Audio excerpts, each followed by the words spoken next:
Hello student, आपका हमारे channel HET classes में स्वागत है। अगर आप हमारे चैनल पर नए जुड़े हैं तो चैनल को सब्सक्राइब कर दें और वीडियो पसंद आए तो लाइक कर दें और वीडियो को शेयर कर दें और वीडियो को अंत तक जरूर देखें। आज हमारा टॉपिक है भारत के बंदरगाह।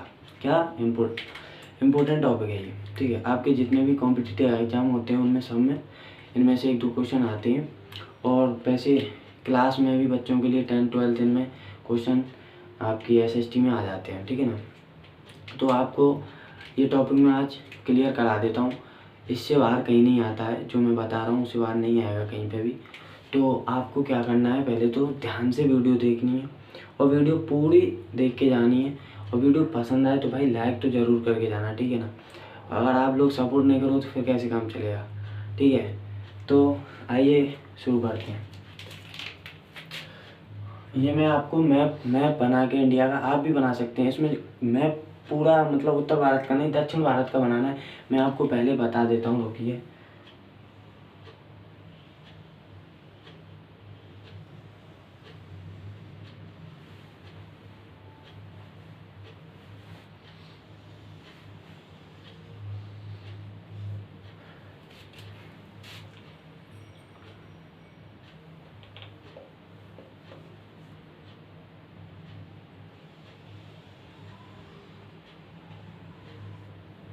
ठीक है, तो ये मैंने इसलिए बनाया क्योंकि आप लोग सोच रहे होंगे कि ऊपर वाला क्यों नहीं बनाया। तो आपको पता होना चाहिए बंदरगाह जो होते हैं, जो पोर्ट होते हैं, वो लैंड पे नहीं होते हैं, ज़मीन पे नहीं होते हैं। होते तो ज़मीन पे ही, लेकिन वो समुद्री किनारे होते हैं, ना कि यहाँ पे। जैसे आप लोगों का मैं यहाँ पे बना दूँ तो ये आपका राजस्थान हो जाएगा, ठीक है। ये पाकिस्तान का सिंध प्रांत हो जाता है। तो यहाँ पे कोई पोर्ट थोड़ी बनेगा। नदी के किनारे हो सकता है कोई भी पोर्ट, जो हो सकता है, जो बंदरगाह है या टर्मिनल, वो सब यहाँ पे मतलब नदी के किनारे हो सकते हैं, लेकिन वैसे नहीं होते। ज़्यादातर समुद्री किनारे पर होते हैं। इसलिए हमें इससे कोई मतलब नहीं है ऊपर वाले से। जिस दिन मैं इंडियन लोकेशन बताऊंगा उस दिन आपको इसको सब समझा दूंगा। लेकिन इस समय हमें पढ़ना है बंदरगाह। बंदरगाह का क्या मतलब होता है और क्यों बनाए जाते हैं बंदरगाह। तो जो मैं आपको बता दूं, जो बंदरगाह होती हैं वो समुद्री मार्ग से व्यापार के लिए बनाए जाते हैं। समुद्री मार्ग से व्यापार होता है। अगर आपको कच्चा तेल लाना है, जैसे हम सऊदी अरब से कच्चा तेल मंगाते हैं, तो वो हम हेलीकॉप्टर से या एरोप्लेन से तो नहीं मंगा सकते हैं, क्योंकि वो हेलीकॉप्टर या एरोप्लेन की सीमित सीमा होती है या लिमिट होती है, जितना वो जो वजन है, वेट है, वो लेके आ सकते हैं अपने अंदर। लेकिन हम क्या उतना थोड़ी लेके आते हैं, हमें तो बहुत सारा तेल मंगाना पड़ता है, कच्चा तेल। तो वो वहाँ से आता है, वो शिप के जरिए आता है, पानी के जहाज़ों के जरिए। यहाँ से जैसे ये आपका सऊदी अरब है तो यहाँ से आएगा, तो वो हमारे अलग अलग जैसे बंदरगाह पर, किसी जैसे बंदरगाह पर पहुँचता है, ठीक है ना। तो जब वो बंदरगाह पर पहुँचता है तो मैं आपको बता दूँ, जब वो बंदरगाह पे पहुंचता है तो फिर वहाँ से बंदरगाह से ले जाकर वो अलग अलग भारत के अलग अलग जगह तक पहुंचाया जाता है, जहाँ पर रिफाइनरी होती है, ठीक है। तो उसे पक्का तेल करके आप लोगों की बाइक्स में, ट्रैक्टर वगैरह, डीजल, ये सब वहाँ पे आप उसको लेते हैं और अपनी बाइक में डलवाते हैं या अपना कार्य करते हैं। पेट्रोल पंप तक पहुँच जाता है जो पक्का तेल है, ठीक है। तो जो आता है, या ऐसा नहीं है कि बस हमें कच्चा तेल ही लेके आते हैं। कई चीज़ें हैं, हमें अनाज भेजना पड़ता है, इंपोर्ट एक्सपोर्ट करना पड़ता है। तो हम एरोप्लेन जो हम ले जाने के लिए क्या कर सकते हैं, हमें एरोप्लेन की आवश्यकता सिर्फ इसलिए है कि हम उसमें किसी व्यक्ति को ले जा, इधर से उधर ले जा सकते हैं, ठीक है। उसमें लिमिटेड होता है वजन, वो वेट जितना लिमिट होती है। ऐसे थोड़ी उसमें अनाधुन भर दिया और वो नीचे ही गड़ गया, फिर वहाँ से क्या हुआ, उसका कोई फ़ायदा हुआ? वो नीचे आ जाएगा, फट जाएगा। लिमिट होती है। और लेकिन इनकी भी लिमिट होती है। ऐसा नहीं है कि इनमें भी ओवरलोड कर दिया ये डूब जाए पानी में, तो ऐसा नहीं है। लेकिन हाँ, ये उनसे ज़्यादा अपना लेके आते हैं, ठीक है ना। तो जो बंदरगाह होती हैं उन पर आके जो हमारा जो हम सामान यहाँ से भेजते हैं या लेते हैं कहीं किसी कंट्री से, तो वो यहाँ पर आके उतारा जाता है या भेजा जाता है। और वो शिप के जरिए आता है, पानी के जहाज़ों के जरिए। और वो ये मेन बिंदु होते हैं, समुद्री किनारे पर बनाए गए हैं। तो मैं आपको बता देता हूँ कि भारत में करीब 200 छोटे बड़े 200 बंदरगाह हैं, छोटे बड़े टोटल टोटल जितने भी बंदरगाह हैं, अगर कहीं पे क्वेश्चन आ जाता है भारत में टोटल छोटे बड़े बंदरगाह कितने हैं, तो 200 हैं, आँख बंद करके क्वेश्चन पर टिक मार देना, ठीक है। अगर भारत के जो प्रमुख बंदरगाह की बात की जाए तो वो है 13 बंदरगाह। 13 कितने, 13, इनमें से ही 13 बंदरगाह माइनस कर लो, 13 बंदरगाह, ठीक है। तो 187 करीब छोटे बंदरगाह हैं और बड़े बंदरगाह जो प्रमुख बंदरगाह हैं वो हैं 13 बंदरगाह। भारत के जो प्रमुख बंदरगाह हैं वो 13 बंदरगाह हैं। तो मैं आपको बता देता हूँ 13 बंदरगाह पेपर में आते हैं। जो कुछ ऐसे टॉपिक हैं जो हर पेपर में आते हैं, जैसे मान के चलिए आप डैम्स नदियों पर जो बांध होते हैं वो, और दर्रे, भारत में कितने दर्रे हैं, या नदियों के बारे में कई क्वेश्चन आते हैं, और इंडियन लोकेशन में आते हैं, जैसे यहाँ पे कौन सा देश कितनी सीमा लगती है किस देश से, तो वो मैं इंडियन लोकेशन बताऊंगा, तो लैटीट्यूड और लॉन्गिट्यूड साथ में बताऊंगा। पहले लैटीट्यूड और लॉन्गिट्यूड बताऊंगा तो उससे आपको समझ में आ जाएगा, लेकिन आज हमें करना है बांध, भारत के प्रमुख बांध। तो हमें ये आपको पता होगा ये वाला एरिया है, ये वाला एरिया किस राज्य का है, ये है गुजरात। कौन सा, गुजरात, क्या है, गुजरात, ठीक है। इससे नीचे जो पड़ता है वो क्या पड़ता है आपको पता होगा, महाराष्ट्र, क्या, महाराष्ट्र, ठीक है भाई, क्या पड़ता है, महाराष्ट्र। आपको एक क्वेश्चन बताना है कि इस समय गुजरात के जो सीएम है प्रेजेंट में, डेट देख लीजिए आज की है, ठीक है ना। तो आज की डेट में गुजरात के सीएम कौन है वो आपको कमेंट बॉक्स में बताना है, ठीक है। आपके लिए क्वेश्चन है ये वाला जो राज्य है वो आपको पता है कर्नाटक है, क्या है, कर्नाटक, ठीक है भाई, क्या है, कर्नाटक। इससे नीचे कौन सा पड़ता है, ये पड़ता है आपका केरल, कौन सा, केरल, ठीक है। तो ये मैंने आपको राज्य बता दिए, इनके ही जो बंदरगाह पड़ेंगे वो इन्हीं एरियाओं में पड़ेंगे। तो ये वाला कौन सा राज्य है, ये आपको पता होगा, ये आपका तमिलनाडु, कौन सा, तमिलनाडु, तमिलनाडु, जो कि हमारा एकदम कहाँ पे पड़ता है, दक्षिण भारत का सबसे अंतिम बिंदु किस राज्य का है, केरल और तमिलनाडु का, सबसे ज़्यादा तमिलनाडु, ठीक है भाई। इससे ऊपर आता है आपका आंध्र प्रदेश, आंध्र प्रदेश, ठीक है। ये कौन सा राज्य है आपका, आंध्र प्रदेश, ठीक है भाई, ठीक है, आंध्र प्रदेश। राइटिंग पे भाई थोड़ा ध्यान मत देना, आपको सिर्फ समझना है। राइटिंग तो आप लोगों की अच्छी है, वो बहुत अच्छी बात है, ठीक है। ये आपको पता ही होगा, ओडिशा, ठीक है। और ये है आपका भाई पश्चिम बंगाल, ठीक है, पश्चिम बंगाल। और ये भी मैं आपको बता दूं, इसे बोलते हैं अरब सागर, भारत के इस साइड में अरब सागर है, ठीक है। और ये बंगाल की खाड़ी,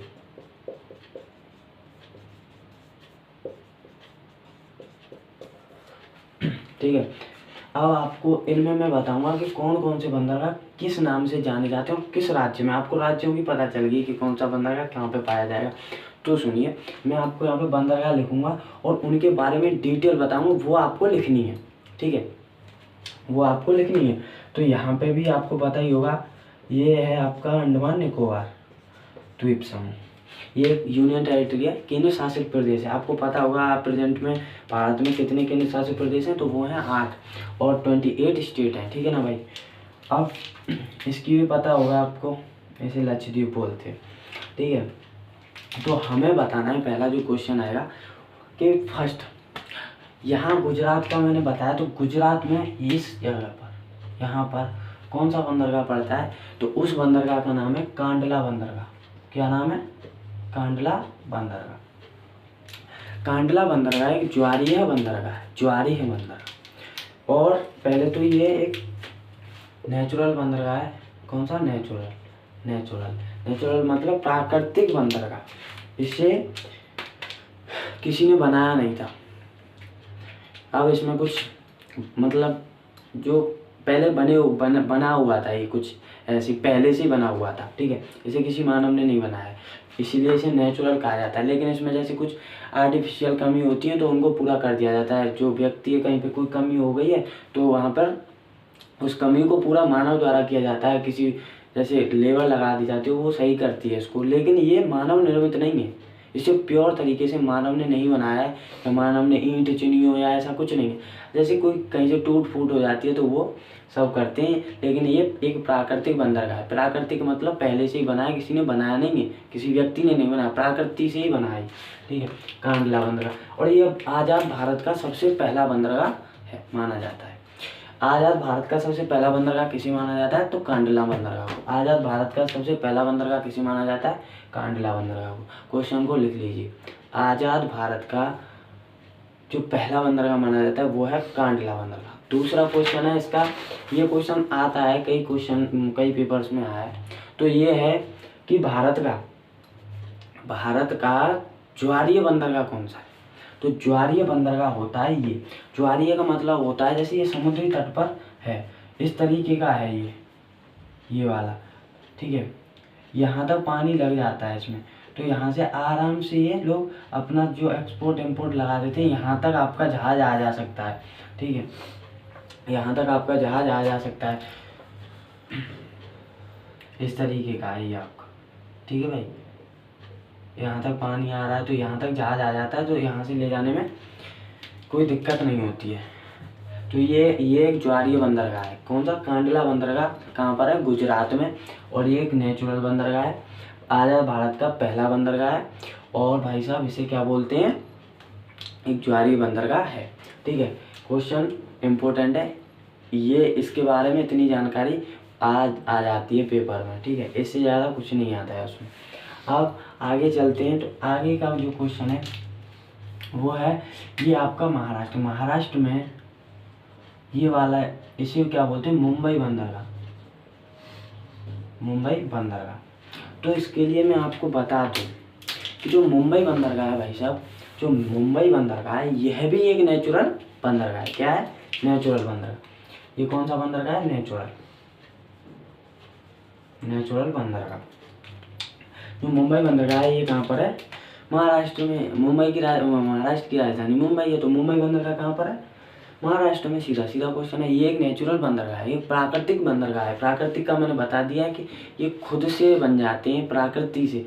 ठीक है, इसे कोई बनाया नहीं है किसी ने, तो ये आपको पता होगा, अभी बताया है।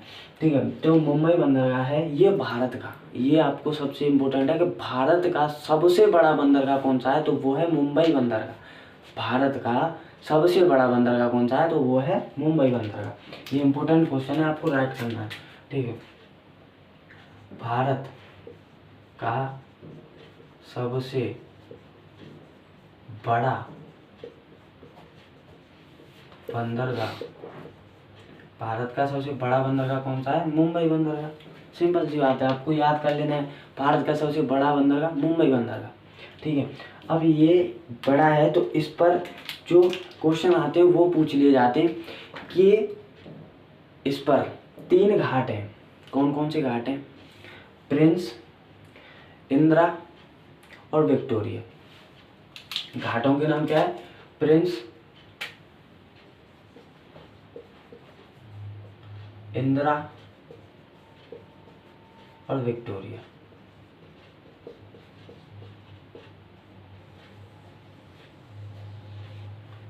घाटों के नाम क्या है? Prince, Indira, Victoria. इस पर 3 घाट हैं। अब इसमें क्वेश्चन कैसे आएगा कि जो मुंबई बंदरगाह है उस पर कितने घाट हैं? 3। कौन कौन से? विक्टोरिया, इंदिरा और प्रिंस। ठीक है, ये भारत का सबसे बड़ा बंदरगाह है। ये एक नेचुरल बंदरगाह है, महाराष्ट्र में पड़ता है, और ये महाराष्ट्र की राजधानी भी मुंबई है। ठीक है, ये इसके बारे में इतनी जानकारी दी जाती है। इसके नीचे जो बंदरगाह आता है, इसके नीचे बताऊं, इसके नीचे ही आता है, इसका नाम है न्हावा शेव। क्या है? न्हावा शेव बंदरगाह।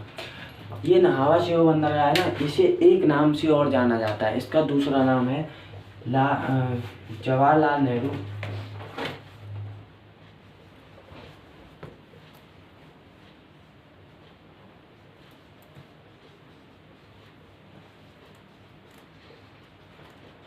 किस नाम से जाना जाता है? इसे जवाहरलाल नेहरू बंदरगाह। किसे? न्हावा शेव बंदरगाह को जवाहरलाल नेहरू बंदरगाह के नाम से भी जाना जाता है। इसे मुंबई बंदरगाह के लिए हेल्प के लिए बनाया गया है, हेल्पर बंदरगाह। ये आर्टिफिशियल है, प्राकृतिक नहीं है, आर्टिफिशियल मानव निर्मित कृत्रिम कृत्रिम बंदरगाह है। ये एक आर्टिफिशियल बंदरगाह है, मानव निर्मित बंदरगाह है। कौन सा? नाहवा शेहू बंदरगाह। किस लिए बनाया गया है इसे?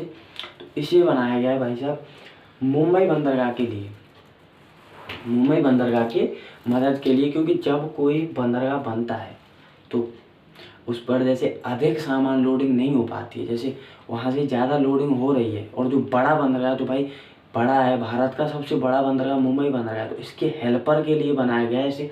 क्योंकि लिमिटेड होता है कोई भी चीज़ हो, अब जैसे तुम खाना खा लो, खाना ज़्यादा खा लो तो पेट दर्द करने लग जाता है आप लोगों का, वैसे इसको भी लिमिटेड है, ये ज़्यादा भरेंगे, इसको ज़्यादा भरेंगे तो यहाँ से लोडिंग करने में परेशानी होगी, क्योंकि वहाँ पे भाई सामान उतरेगा, उसके लिए भी जगह चाहिए। इसीलिए इसे बनाया गया है नाहवा शेहू बंदरगाह को, इसके पास ही है, इसका हेल्पर बंदरगाह माना जाता है।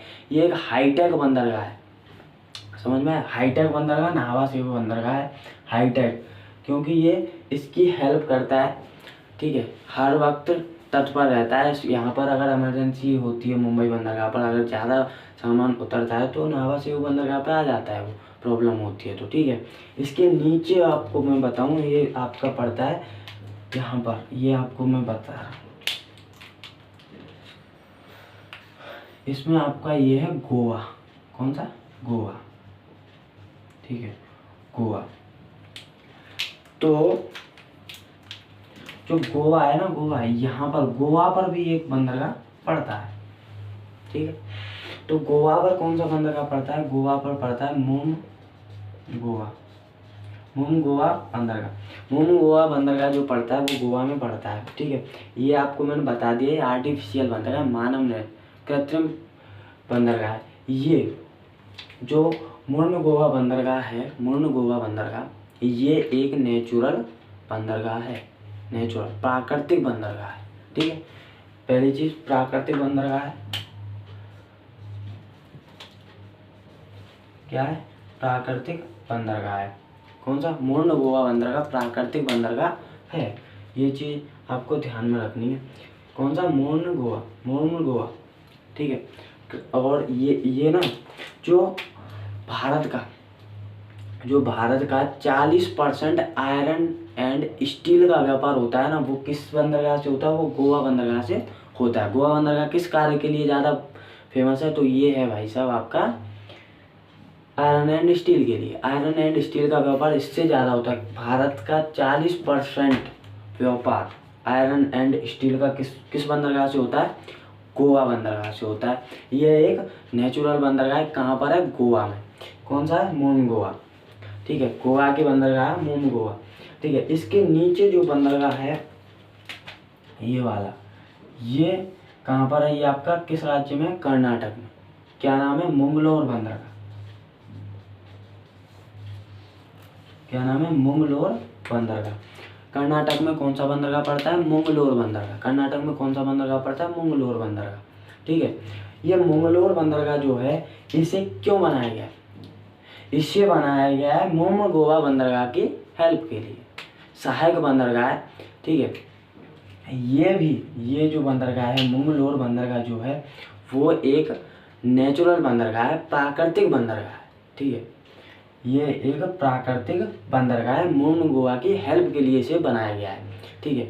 बनाया गया ये पहले से ही था, लेकिन जब इस पर ज़्यादा भार पड़ता है, जैसे मुंबई बंदरगाह पे पड़ता है तो नाहवा शेहू बंदरगाह पे भेज दिया जाता है, वैसे इस पर ज़्यादा कंट्रोल नहीं होता है या लोड अधिक हो जाता है, वहाँ पर स्थिति खराब होती है इमरजेंसी में, तो मंगलोर बंदरगाह पर उस जो सामान आता है उसे भेज दिया जाता है। इसे सहायक बंदरगाह माना जाता है, किसका? मुम गोवा बंदरगाह का, ठीक है भाई। ये कहाँ पर है? कर्नाटक में। और ये एक नेचुरल बंदरगाह, प्राकृतिक बंदरगाह है। अब इसके नीचे जो बंदरगाह आता है यहाँ पर पड़ता है आपका, ये तो आपको पता होगा, बहुत इम्पोर्टेंट है, कोची बंदरगाह या कोचीन बंदरगाह। आपको पता है जो वास्को डी गामा कहाँ पर आया था? कहाँ पर आया था? केरल में कोचीन नाम के स्थान पर कप्पगडावु बंदरगाह पर, ठीक है। कप्पगडावु एक जगह है, बंदरगाह था, छोटा छोटा बंदरगाह कप्पगडावु। वहाँ पर आया था 20 मई सन 1498 में कोचीन बंदरगाह, ठीक है, केरल में। आ गया होगा आपको समझ में। तो जो ये बंदरगाह है ना, कोचीन बंदरगाह कहाँ पर है? केरल में। कोचीन बंदरगाह कहाँ पर है? केरल में। कोचीन बंदरगाह कहाँ पर है? केरल में। तो ये बंदरगाह है, ये किस लिए है? तो इसको मैं बता दूं, ये मसाले के लिए भी प्रसिद्ध है। यहाँ से क्या होता है? मसाला व्यापार होता है। भारत यहाँ से मसाले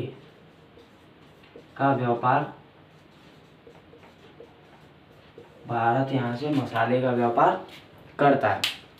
यह एक नेचुरल प्राकृतिक बंदरगाह है। यह भी एक नेचुरल प्राकृतिक बंदरगाह है। अब आपको मैं बता दूं, इस साइड में जितने वर भी पड़े हैं उनमें से मात्र न्हावा शेऊ बंदरगाह को छोड़कर बाकी सब प्राकृतिक बंदरगाह, नेचुरल बंदरगाह है, ठीक है।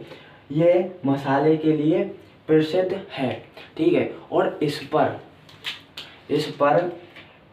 एक चीज और है, मैं आपको बता देता हूँ।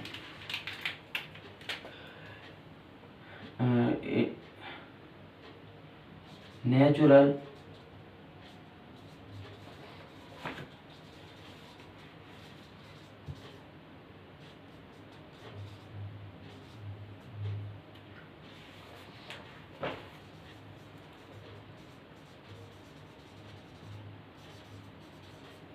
लिक्विफाइड नेचुरल गैस के 5 टर्मिनल में से, अब मेरी इसमें थोड़ी गलत हो गई है वर्ड्स में, ठीक है, उसको थोड़ा आप कर लेना। तो इसके 5 टर्मिनलों में से, भारत के 5 टर्मिनलों में से लिक्विफाइड पेट्रोलियम गैस का एक टर्मिनल किस बंदरगाह पर है? कोचीन बंदरगाह पर है। मोस्ट इम्पोर्टेंट क्वेश्चन है, ठीक है। कोचीन बंदरगाह पर कौन सा क्या पड़ता है? तो वो पड़ता है आपका नेचुरल लिक्विफाइड पेट्रोलियम गैस का भंडार होता है। उसमें से एक टर्मिनल, 5 टर्मिनल हैं भारत में टोटल, उनमें से एक इसी पर है, ठीक है, समझ में आया होगा। और ये एक प्राकृतिक बंदरगाह है।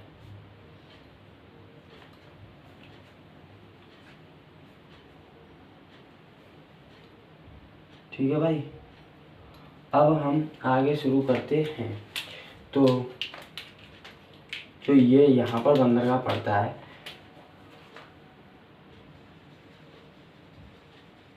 इसको बोलते हैं टुटीकोरिन बंदरगाह। क्या? टुटीकोरिन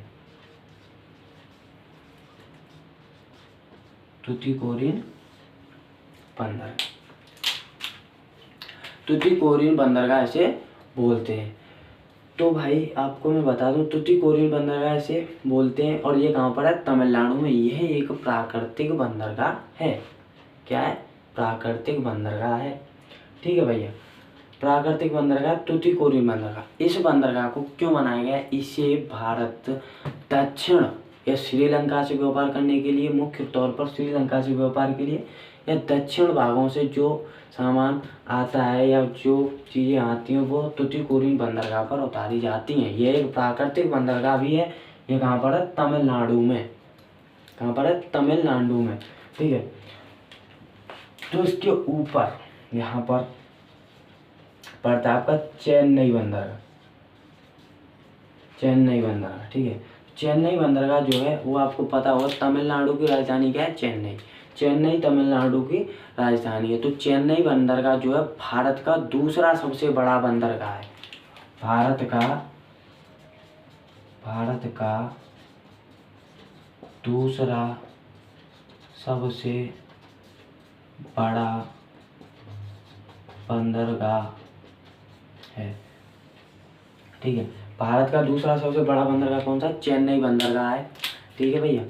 भारत का दूसरा सबसे बड़ा बंदरगाह चेन्नई बंदरगाह। और भारत का मानव निर्मित सबसे बड़ा बंदरगाह कौन सा? चेन्नई बंदरगाह। समझ में आई? मतलब इसे जो मानव ने, जो आर्टिफिशियल बंदरगाह, ये नेचुरल बंदरगाह नहीं है, जो ये आर्टिफिशियल बंदरगाह है, मानव निर्मित, भारत का सबसे बड़ा बंदरगाह कौन सा है? तो चेन्नई बंदरगाह। समझ में आया? ठीक है। तो भारत का चेन्नई बंदरगाह जो है वो भारत का दूसरा सबसे बड़ा बंदरगाह है। और मानव निर्मित एक आर्टिफिशियल बंदरगाह भारत का सबसे बड़ा बंदरगाह कौन सा? आर्टिफिशियल। आर्टिफिशियल बंदरगाह भारत का सबसे बड़ा बंदरगाह है। कौन सा? चेन्नई बंदरगाह। इसकी सहायता के लिए भी एक बंदरगाह बनाया गया जिसे बोला जाता है एन्नोर बंदरगाह। एन्नोर बंदरगाह। जब भाई ये भारत का दूसरा सबसे बड़ा बंदरगाह है, यहाँ पर भी सामान उतरता है, टर्मिनल है। तो एन्नोर बंदरगाह जो है वो इसकी सहायता के लिए बनाई। यह भी एक आर्टिफिशियल बंदरगाह है, ठीक है, यह भी एक आर्टिफिशियल बंदरगाह है। कौन सा? एन्नोर बंदरगाह एक आर्टिफिशियल बंदरगाह है, ये आपको ध्यान में रखना। एन्नोर बंदरगाह एक आर्टिफिशियल बंदरगाह है।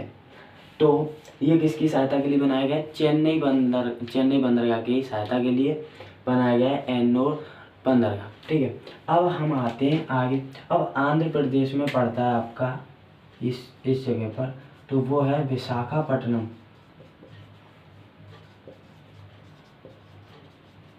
विशाखापट्टनम बंदरगाह। विशाखापट्टनम बंदरगाह जो पड़ता है आपका, विशाखापट्टनम बंदरगाह है। विशाखापट्टनम बंदरगाह एक प्राकृतिक बंदरगाह है। विशाखापट्टनम बंदरगाह एक प्राकृतिक बंदरगाह है। ये कहाँ पर पड़ता है भैया? ये पड़ता है आपका आंध्र प्रदेश में, विशाखापट्टनम बंदरगाह, ठीक है।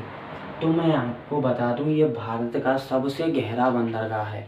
भारत का सबसे गहरा बंदरगाह कौन सा है? सबसे गहरा बंदरगाह कौन सा है? तो ये विशाखापट्टनम। सबसे गहरा बंदरगाह विशाखापट्टनम बंदरगाह। समझ में आ रहा होगा आपको। विशाखापट्टनम बंदरगाह जो है वो भारत का सबसे गहरा बंदरगाह है और इस पर हिंदुस्तान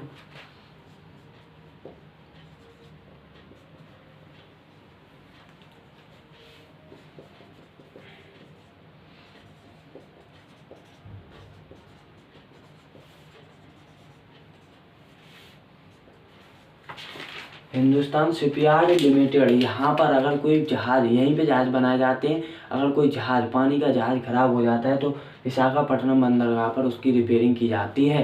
विशाखापट्टनम बंदरगाह इसीलिए प्रसिद्ध है कि यहाँ पर जहाज़ बनाए जाते हैं। भारत का सबसे गहरा बंदरगाह, यह एक नेचुरल बंदरगाह है। किस किस किस हिस्से में पड़ता है? तो ये बंगाल की खाड़ी में, आंध्र प्रदेश राज्य में पड़ता है विशाखापट्टनम बंदरगाह, ठीक है भाई। इसके ऊपर चलते हैं, तो इसके ऊपर आते हैं। तो पहले मैं यहाँ पे बता देता हूँ आपको, ये वाला पड़ता है आपका कोलकाता बंदरगाह। कौन सा? कोलकाता बंदरगाह भारत का तीसरा सबसे बड़ा बंदरगाह है। फर्स्ट, सेकंड और थर्ड, तीसरा सबसे बड़ा बंदरगाह कौन सा है? कोलकाता बंदरगाह। कोलकाता बंदरगाह तीसरा क्यों है?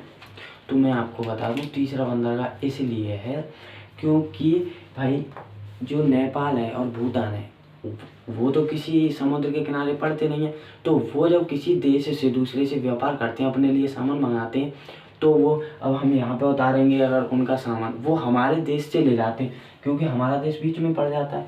वो किसी देश से मंगाएंगे तो हमारे इधर से आएंगे तो भी हमारे देश से, और इधर से आएंगे तो भी हमारे देश से ही जाएगा। लेकिन क्या होता है, इस साइड से वो नज़दीक पड़ता है। अगर हम यहाँ पे उतार लें उनका सामान, नेपाल या भूटान का सामान यहाँ पे उतार लें तो यहाँ से ले जाने में परेशानी होगी। सीधा यहाँ पे उतार देते हैं कोलकाता बंदरगाह पर, तो यहाँ से नेपाल और भूटान तक उनकी सप्लाई हो जाती है। उनका जो सामान आता है वो वहाँ पर पहुँचा दिया जाता है, ठीक है।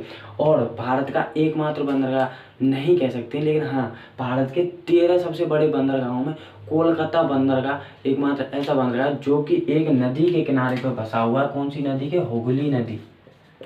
हुगली नदी के किनारे पर बसा हुआ है। हुगली नदी के किनारे पर बसा हुआ है। जिस दिन मैं गंगा सिस्टम समझाऊंगा ना, तो उस दिन आपको बता दूंगा हुगली नदी का क्या मैटर है, ठीक है। तो हुगली नदी के किनारे पर कोलकाता बंदरगाह बसा हुआ है।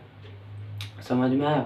इस पर ही डायमंड हार्बर है। डायमंड हार्बर किस बंदरगाह पर है? तो कोलकाता बंदरगाह। कहाँ पर है? पश्चिम बंगाल की राजधानी कोलकाता, ठीक है। कोलकाता भारत का तीसरा सबसे बड़ा बंदरगाह है। ये आपको लिख लेने, इंपोर्टेंट टॉपिक्स हैं ध्यान में। और ये भी एक नेचुरल बंदरगाह है। क्या है? नेचुरल बंदरगाह। समझ में आया?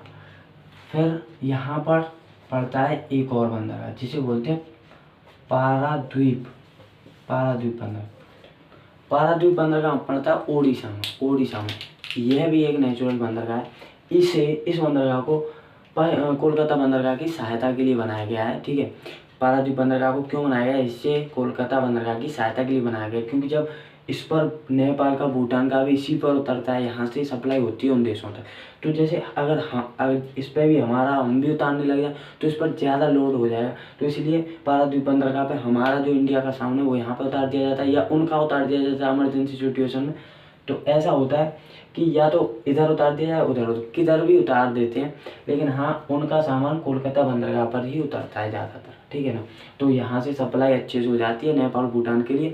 वो किसी देश से खरीदा, जैसे उन्होंने खरीदा, मान के चलो सऊदी अरेबिया से उन्होंने तेल खरीदा, वो आएगा यहाँ से होके, तो वो यहाँ पे उतार देगा, तो हमें ले जाने, और यहाँ से नेपाल भूटान पड़ेंगे इस साइड में, तो इंडिया पड़ेगा, इंडिया ही पड़ेगा।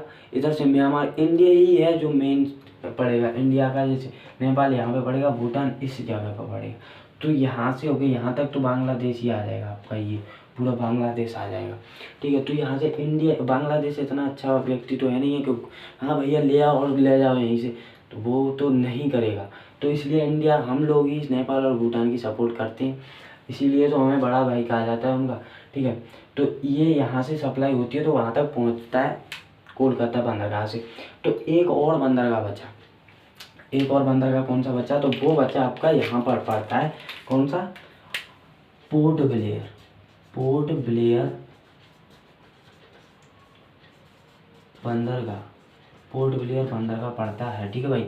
पोर्ट ब्लेयर बंदरगाह कहाँ पर पड़ता है, अंडमान निकोबार में। अंडमान, यह एक नेचुरल बंदरगाह है, ये बहुत पुराना बंदरगाह माना जाता है, और इस बंदरगाह को मुख्य तौर पर इंडियन आर्मी के लिए, अपने इंडियन आर्मी या वहाँ पर कुछ जो टर्मिनल बनाए जाते हैं अंडमान निकोबार में, या कुछ भी बनाया जाता है, तो वहाँ पर यहीं पे पहले सप्लाई होती है पोर्ट ब्लेयर के लिए, वहाँ से सब स्थानों पर पहुँचाया जाता है, ठीक है।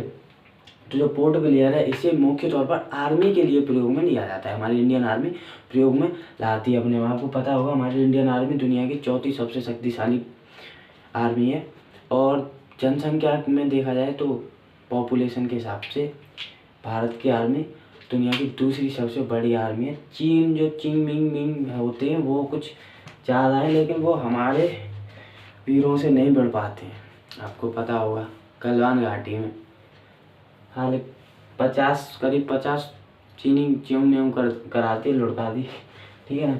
तो ये आपको टॉपिक समझ में आ गया होगा, ठीक है।